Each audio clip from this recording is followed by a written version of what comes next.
بعض لوگوں نے کہا کہ ہم حضور علیہ السلام نے جو یہ فرمایا انما انا بشر مثلکم، میں تمہاری طرح کا بشر ہوں، اس کی ایک وجہ یہ بھی ہے کہ جب قرآن نازل ہوا نا تو بعض لوگوں نے کہا ہم نہیں مانتے اس کو.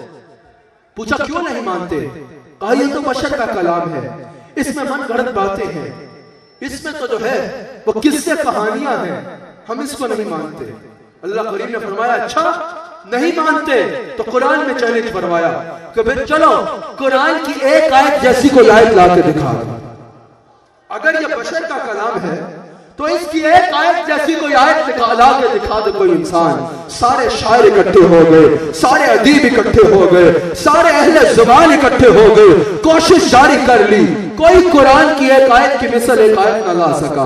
سورہ کوثر کو دیوار کعبہ پہ لکھ دیا گیا، سب اکٹھے ہو گئے کہ قرآن کی ایک سورت جیسی سورت لا کے دکھا دے، ایک آیت جیسی آیت لا کے دکھا دے، کوئی نہ لا سکا. ثابت ہو گیا کہ یہ بشر کا کلام ہے.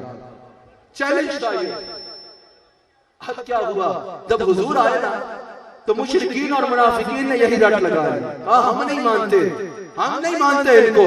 کہا بتاؤ کیوں نہیں مانتے؟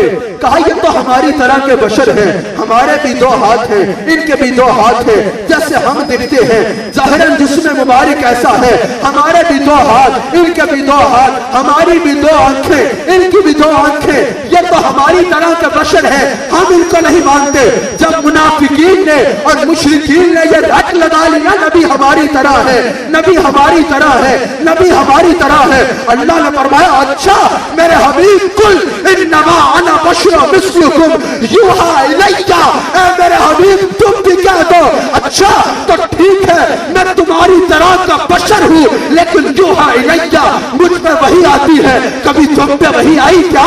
میں ہاتھ اٹھاؤں تو چاند توڑ دیتا ہوں، تم چاند توڑ کے دکھاؤ نا. میں اشارہ کروں تو سورج پلٹ آتا ہے، تم ذرا سورج کو پلٹاؤ نا.